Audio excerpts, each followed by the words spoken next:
వైఎస్ఆర్సీపీ నాయకులు కానీ లేకపోతే వాళ్ళ అధినాయకుడు కానీ ఎంత క్రూషియల్గా క్రూరంగా ఆలోచిస్తారో మరొకసారి రుజువైంది ఆంధ్రప్రదేశ్లో. 2023లో చంద్రబాబు గారిని అరెస్ట్ చేయడానికి కారణం కూడా ఇదే.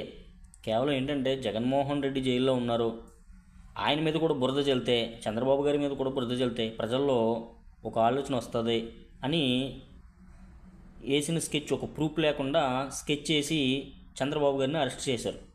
దాని ఫలితం ఏమైందో, ప్రజలు ఎలా బుద్ధి చెప్పారో అది ఆల్రెడీ అర్థమైంది.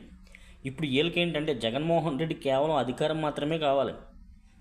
అక్కడ జనాలు చచ్చిపోయినా, ఎవడు కేసులు పాలైపోయినా, ఎవడి నానే తిరుగుబాట్లు పడిపోయినా జగన్మోహన్ రెడ్డి గారు చెప్పింది మాత్రం వాళ్ళ పాత మంత్రులు అవ్వచ్చు ఎవరినైనా ఇరికించడానికి సిద్ధంగా ఉన్నారు.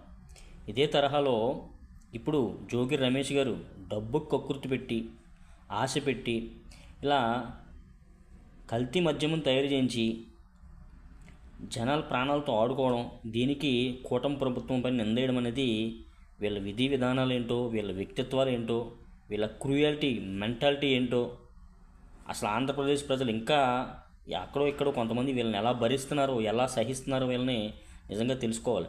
చంద్రబాబు గారు ఈ విషయంలో, కూటమి ప్రభుత్వం ఈ విషయంలో సీరియస్గానే తీసుకోవాలి. ఎందుకంటే ఇలా తప్పులు మీరు ఆంధ్రప్రదేశ్ అభివృద్ధి అంటూ పోతూ ఉంటే వీళ్ళ వెనకాల గోతులతో వస్తున్నారు.